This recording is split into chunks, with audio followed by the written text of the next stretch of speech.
কলেজে ভর্তি হওয়ার পর সাদিয়ার জীবনে আসে আরিফ। প্রথম দিকে তাদের মধ্যে তেমন কোনো কথা হতো না, শুধু চোখে চোখ পড়লে হালকা হাসি বিনিময় হতো। ধীরে ধীরে group study, class note share, এসবের মাধ্যমে তাদের পরিচয় বাড়তে থাকে। একসময় তারা ভালো বন্ধু হয়ে ওঠে। প্রতিদিন কথা বলা, একসাথে ক্লাসে যাওয়া, ক্যাম্পাসে হাঁটা, এসব তাদের জীবনের অংশ হয়ে যায়। সাদিয়া বুঝতে পারে আরিফের সাথে থাকলে তার মনটা অদ্ভুত শান্তি পায়। এক বিকেলে বৃষ্টির মধ্যে দাঁড়িয়ে আরিফ হঠাৎ বলে, তোমাকে ছাড়া আমার দিনটা অসম্পূর্ণ লাগে। সেই মুহূর্তেই সাদিয়ার হৃদয়ে ভালোবাসার বীজ বপন হয়। সেও স্বীকার করে নেয় তার অনুভূতি, তাদের সম্পর্কটা খুব মধুর ছিল।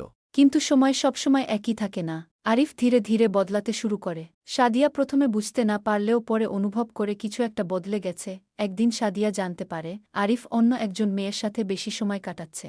অবশেষে একদিন আরিফ বলে, আমাদের সম্পর্কটা আর আগের মতো নেই, হয়তো এখানেই থেমে যাওয়া ভালো। এই কথাটা শুনে সাদিয়ার পৃথিবী যেন থমকে যায়। সে কিছু বলতে পারে না, শুধু নীরবে সব মেনে নেয়। বিচ্ছেদের পর সাদিয়া ভীষণ ভেঙে পড়ে। একসময় যে মানুষটা তার হাসির কারণ ছিল, সেই মানুষটাই তার চোখের পানির কারণ হয়ে দাঁড়ায়। সে নিজের দিকে মন দেয়, পড়াশোনা, নিজের স্বপ্ন, নিজের ভালো লাগা। ধীরে ধীরে সে নিজেকে নতুনভাবে গড়ে তুলতে শুরু করে। সে বুঝতে পারে ভালোবাসা হারিয়ে গেলেও জীবন থেমে থাকে না, বরং প্রতিটি বিচ্ছেদ মানুষকে আরও শক্ত করে তোলে। শেষমেশ সাদিয়া শিখে যায় ভালোবাসা সুন্দর, কিন্তু নিজের মূল্য বোঝা আরও গুরুত্বপূর্ণ।